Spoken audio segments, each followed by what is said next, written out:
Welcome to this interactive case study. Today we will discuss Namita. Namita is 17 years old and British Asian. She has lived with type 1 diabetes for 7 years. Namita lives with her parents and is in full-time education doing A-levels. She is unsure if she wants to go to university or seek employment. Today is Namita's first appointment at the Young Adult Clinic, the aim being to prepare her transition into the adult service. This appointment is the first without parental presence in the consultation. To help the process, Namita's children's diabetes specialist nurse attends the appointment with consent from Namita. You begin by asking Namita, what is most important to you at this moment in time to help transition into the adult service? What sort of things might Namita want to discuss? Namita may want to consider life changes such as home environment, education and employment, physical activity, drugs and alcohol, driving, smoking, relationships and sex, mental health and psychological well-being. Namita's diabetes management still needs to be reviewed at this appointment to identify any aspects she requires more help with, such as carbohydrate counting or hypoglycemia. After allowing Namita to identify her priorities, a care plan is developed through a shared decision-making process. The care plan details goals to be achieved, which need to be reviewed with Namita at agreed intervals. Engagement during the transition process is important to ensure that Namita continues to have a good experience, helping to reduce any risk of disengagement. Ways to enhance the experience are reinforcing positive messages, focusing on what is possible, treating Namita as an equal partner, taking into account her views and needs, enhancing her growing independence through active decision-making and autonomy, and support in a flexible, welcoming and appropriate environment. It is also important to provide support to Namita's family if appropriate, helping them to understand the process and respecting the goals and plan of care. Being aware of our language can have a profound effect on how people with diabetes and those who care for them experience and feel about their condition. Words can have great impact both adversely and positively. Poor communication can be stigmatizing, hurtful, leading to feelings of shame, guilt, and resentment, potentially causing a detrimental effect on engagement and management of the condition. Excellence in language, verbal, written, and non-verbal, can help to reduce anxiety, build confidence, educate, and improve self-care. Therefore, an approach that avoids labeling the person as their condition, stereotyping, using the threat of long-term consequences, being authoritarian or controlling, and instead aim for language that is collaborative and inclusive, non-judgmental, person-centred, and empathetic. A useful NHS resource that provides key information and examples of effective language when supporting people with diabetes is called Language Matters. Please visit the web link that is highlighted on your screen.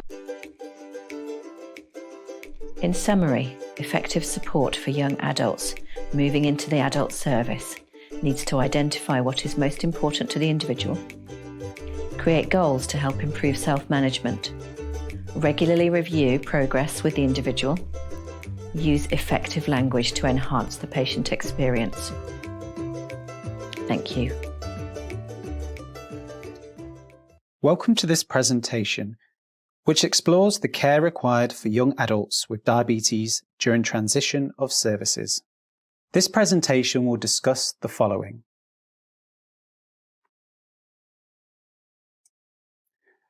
Diabetes transition is defined as a time when a person with diabetes moves from one service to another. Often, this is from a children's service to an adult service. There isn't a defined age when a young person will transition, but covers people up to the age of 25.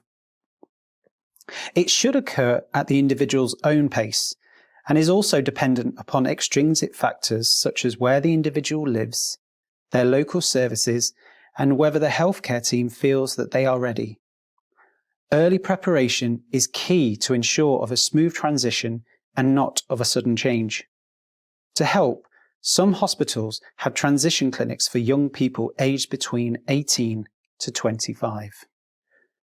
The need for transitional diabetes care for young adults is increasing. Around 36,000 people in England and Wales under 19 years of age have diabetes, and more than 3,000 children are diagnosed with the condition every year. 96% of those have type 1 diabetes, and at least 6,000 people younger than 25 presently live with type 2 diabetes, with 187 new cases each year, a rising annual statistic due to factors such as increasing prevalence of childhood obesity. NHS England state that there are 3 key stages of service transition: preparation, planned transfers, and supported integration. It is not a process that should happen overnight, as it requires time to make gradual changes. The individual should be allowed to go through the stages at their own pace, with consideration to their personal development, confidence, and level of maturity. Therefore, rather than a prescribed by age, it is important to consider young adults up to the age of 25. Throughout the stages, it is essential that there is a named clinician who understands the individual and can provide assurance and ongoing support. The first stage is preparation, which should be initiated in paediatric care. The stage consists of appropriate and sensitive care planning from the point of diagnosis with the young person and their family. The second stage is called planned transfers and requires the young person to be well prepared to move between services. The named clinician at this time should provide support between the transferring service and receiving service to ensure of a smooth transition. The final stage is supported integration. This is where the young person will have moved into the adult setting. It requires joint working and collaboration between all services involved at this time, with inclusion of the GP and other key healthcare professionals. It is crucial at this time for all involved to be responsive to the needs and preferences of the young person. Transitioning into the adult service requires good support for the young adult in order for them to have the skills they need to manage their diabetes independently, leading to lifelong positive outcomes. Support includes managing diabetes, psychological well-being, and life changes such as alcohol, university, drugs, and sex. Focus on enhancing independence, active decision-making, and autonomy. Provide person-centered care in a flexible, welcoming, and appropriate environment. Offer a variety of methods to interact based on personal needs and preferences, such as virtual clinics or clinics in an education setting to minimize time away from school. And consider using alternative interactive methods such as social media, email, text, and Skype. This helps to reduce the risk of disengagement, which can impact negatively upon a young person's diabetes management, which increases their risk for complications. NICE states that if a young person has a long-term health condition, they should be supported to enhance their self-management, which includes an assessment of their ability. In relation to managing diabetes, the National Pediatric Diabetes Audit identified that half of children and young adults with type 2 diabetes are managing their condition with diet and glucose-lowering medication, and just over a third with type 1 diabetes are using an insulin pump, with the remainder ideally on a basal bolus regime, consisting of both long-acting and rapid-acting insulin. For young people with diabetes, ensure that they have the skills for self-management by identifying and educating on any aspects they don't feel confident about, such as carbohydrate counting or performing correction doses. It is recommended that part of the management support discusses around the benefits of safely achieving the individual's HbA1c target, ideally of 48 millimoles per mole, 6.5% or lower. For those that have a HbA1c level above target, explain that any improvements reduces their risk of long-term complications. Agree upon an individualised target, but take into account factors such as daily activities, life goals, complications, comorbidities, and hypoglycemia risk.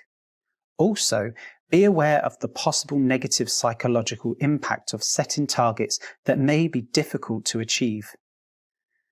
Also, advise for HbA1c to be measured 4 times per year, or more often if the individual has difficulty managing their blood glucose. For those that do have difficulty, think about the possibility of non-adherence to therapy and raise the issue to the individual, but in a sensitive manner. For young adults with diabetes, there is a strong correlation between psychological issues such as anxiety and depression and negative outcomes, including an increase in HbA1c. Psychological support is essential for young people with diabetes, as they are more likely to engage in unhealthy lifestyle behaviours such as excessive alcohol consumption, substance misuse, and develop eating disorders such as diabulimia. Consider assessing psychological well-being if the young person has challenges with their diabetes management, particularly if a young person with type 1 diabetes has frequent episodes of diabetic ketoacidosis. If further psychological support is required, timely and ongoing access to mental health professionals who have an understanding about diabetes is essential. As well as dealing with diabetes management, it is crucial to take into account other aspects of the young person's life, such as education and work, home life or living away from family, alcohol and drugs, sex, which should include discussions around pregnancy at an appropriate time, driving, holidays, and physical activity. Further information on some life changes is detailed within the discussion following this presentation. Whilst diabetes transition is focused around the needs of the young person, it is also important to remember that parents or carers involved may have helped the individual to manage their diabetes for many years and are coming to terms with changes of how they can support. Ensure to ask the young person regularly how they would like their parents or carers to be involved in their diabetes transition, and allow them to raise any concerns or queries separately. However, support should be offered to parents and carers, helping them to understand expectations, whilst recognising and respecting the young person's preferences. An essential part of diabetes transitional care is care planning. This requires the healthcare professional to effectively collaborate with the young person to develop a plan for how their diabetes transition will occur. Care planning should enable the individual to make informed decisions and details goals to be achieved in order to enhance knowledge and confidence. Ensure that the care plan includes risk management and safety net planning, such as details on accessing specific services when required. Once the care plan has been developed, provide written information to the young person about the plan, which is clear and jargon-free, whilst taking into account health literacy. And review the care plan with the young person at least annually, but preferably every 6 months, or more often if needs change. If a young person does not attend appointments or no longer engages with services, try to contact the young person and their family, and involve other relevant professionals, including the GP. To help reduce the risk of disengagement, ensure that the young person sees the same healthcare professional, especially for the first 2 attended appointments with the adult service following transition. Also, consider having a named person who can support the young adult and be a method of communication during times of disengagement, as they can help to promote the service to the individual and identify an alternative way to meet their needs. Throughout the diabetes transition process, the young person and their family should be treated with compassion, respect, and dignity.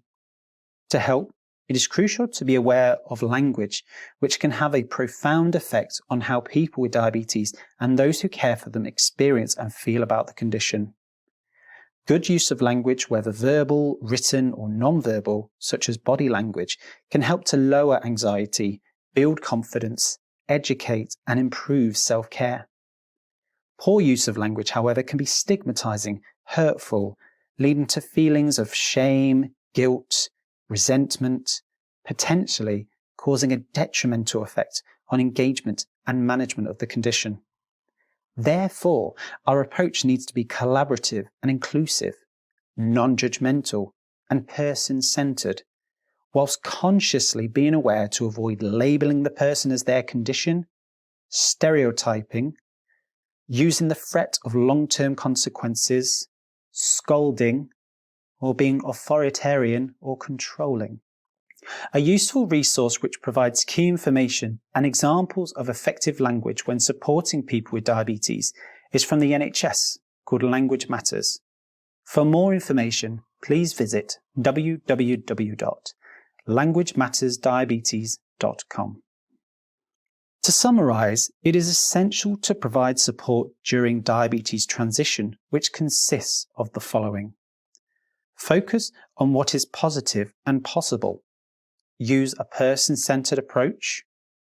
Treat the young person as an equal partner in the process, taking full account of their views and needs. Involve family members, carers, and other key healthcare professionals. Help the young person to make decisions. And build their confidence to enhance their self-management. And finally, agree on goals with the young person and review at appropriate intervals. We hope you found this presentation useful, and next up is a discussion around supporting the young person through specific aspects of diabetes management and life changes. Hello, we hope you found the slideshow and the animation a useful introduction when considering the care of young adults with diabetes. I'm Rachel and this is my colleague Kelly. We are both diabetes specialist nurses and we will be discussing how to support and guide young adults with diabetes to stay safe and help support them to self-manage their diabetes whilst navigating through this stage of their life. So Kelly, I thought we could start with the type of situations where young adults with diabetes will need to give special considerations. What would you say that they are? Thanks, Rachel. Thinking back to when I was a teenager, I think I can honestly say that life at times was unpredictable, and thinking further than tomorrow was a rarity. This is no different for young people with diabetes, and caring for the diabetes can sometimes be an afterthought.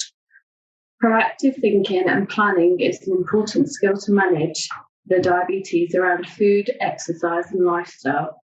However, when we consider that the brain of a teenager is still developing, it is no wonder that the organisation and planning can be difficult tasks to master at this age. This being said, it is particularly important that young people are taught strategies to manage high and low blood glucose levels, so that when this happens, they know how to manage it independently. So I suppose a good example of a time when their glucose levels may drop could be physical activity. And as we know, any type of physical activity can lower blood glucose levels, not just common activities like going for a walk or bike riding. It could even be activities like dancing, shopping, or even having sex. That's right. And when the body is under stress to find more energy, it takes glucose from the blood and causing blood glucose levels to drop. It's important strategy for avoiding the drop is for the person with diabetes to check their glucose levels more, ideally before, during and after the activity. So if we think about that then, a few great ways for young adults to check glucose levels more easily would be using the flash glucose monitoring like the Libre or continuous glucose sensors. These are sometimes called CGM. We know the Libre 2 sensor and the CGM are a really effective way of discreetly monitoring glucose levels and remaining safe during exercise, especially as they come with alarms, which will also alert them if their glucose levels are dropping low. So Kelly, what advice would you give to young people with diabetes to help them avoid the dropping in their glucose levels during exercise? Well, this really depends on whether the exercise is planned or unplanned. If the exercise is planned, they could reduce the amount of quick-acting insulin they are going to take with the meal prior to the activity. This will allow for a slight rise before they start exercise, accounting for the predicted drop during the exercise. It is important to note, though, that this strategy will only work if the person is planning on exercising within an hour of eating. Otherwise, their glucose levels could be high for a longer period of time between the times they eat and when they exercise. If the exercise is unplanned, I would suggest that they take extra carbohydrate snacks, which could be eaten before and during the activity to help keep their glucose levels up. Some good websites to advise the amount of carbohydrates to take for different exercises are the Run Sweet website and the X Carbs website. Either way, it is especially important that they carry hypo treatment with them whenever they are physically active. This is so they can respond quickly if their glucose levels start to drop, avoiding the need for help from a third party. Thinking about the risk of hypos, alcohol is a topic we often talk about in clinic. What advice would you give around alcohol, Rachel? Well, Kelly, alcohol is a really tricky one to give clear guidance on, as everyone reacts differently to different types of alcohols and also in different quantities. So some of the alcohol beverages that people might drink will contain sugar, like beer, cider and alco pops, and obviously they cause the glucose levels to rise first of all. However, all alcoholic drinks are likely to cause an eventual drop in glucose levels, and this is because of the effect that they actually have on the liver. The liver's got many important jobs, but one of those jobs is to release a small amount of sugar to keep the body functioning during the day and also overnight. But if the liver is busy breaking down the toxins from the alcohol, it won't release the glucose into the blood like it would normally. And this is why alcohol causes blood glucose levels to drop. Really, the best advice I can give a young person who's drinking is that always make sure that they have a carbohydrate snack before they go to sleep. This could be a couple of slices of toast, some chips on the way home from the nightclub. And the point of that is the carbohydrate snack will help keep their glucose levels up overnight, and therefore it reduces that risk of hypoglycemia. If blood glucose levels are still high in the morning, a corrected dose of quick-acting insulin can be used to bring the glucose levels down and back into target range. That is a really good point. I think also it's important to point out how difficult it can be to pick up on hypo symptoms whilst under the influence of alcohol. Hypo can make someone appear drunk with symptoms like slurred speech, drowsiness and disorientation. It can be hard for friends to know whether it's alcohol or hypo causing the symptoms. If they have a friend who is willing to learn about hypoglycemia and how to treat an episode, this can be very useful and keeps the young person safe. Having someone else who can support the young person when they're not feeling well is also something I would encourage. That's really good advice, Kelly. Thank you. I think something else that we need to consider for these people is also when they become unwell. So for people with diabetes, being unwell can cause high glucose levels and ketones, and therefore they then can be at risk of developing diabetic ketoacidosis. This may also be a time when they want someone else to help them manage their diabetes, as it can be quite difficult to effectively manage this themselves. Definitely. It is important for all young people to know how to manage their diabetes during illness. When glucose levels become elevated above 11, we recommend that they check their ketones. This can be done on a blood ketone testing machine. If the ketones are present, we do advise them to follow sick day rules to get the glucose and ketone levels down. This means checking both blood glucose and ketone levels more frequently and taking extra quick-acting insulin to get them down. It is really important that they keep well hydrated if they are having raised blood glucose and ketone levels, but also to gain support when glucose levels are not stabilising or ketone levels are rising. Remember, the sick day rules can be tricky. There is really quick and easy to follow sick day rule guides on the Eden website, which can be found under infographics. Thanks, Kelly. I don't know about you, but when I was 17, I was focused on passing my driving test. And I feel that it's also important to discuss driving with these young people with diabetes, as this is an age when they will be learning and have not had many legal years behind the wheel. It's important to make young people that are aware of their legal requirements of testing their blood glucose prior to driving, and then also checking their glucose levels every 2 hours if they're on a long journey, to ensure that their blood glucose levels are above 5 in order to drive. That's a great point prior to driving. Also, if they drop whilst they're driving, they need to move over to the left and switch the car off. Treat the low and then wait for 45 minutes once their blood glucose levels have reached 5 or more before they restart their journey. The same is true before they drive. So I think that's a really good point to bring this discussion to a close. Before we go, I think that it's important to remember that all individuals are different and different approaches work for different people. It is at this age of life when it becomes an independence for these individuals, and getting that right is really important. For young people with diabetes, it means taking the reins of their own diabetes whilst working through other situations and trying to prioritise life accordingly. It's important that young people with diabetes have access to education needs and strategies which will help them begin self-managing their diabetes in their own way. They may benefit from support groups or structured education. However, some others prefer to share information with a group. Having a named healthcare professional can also help guide them through this transition process.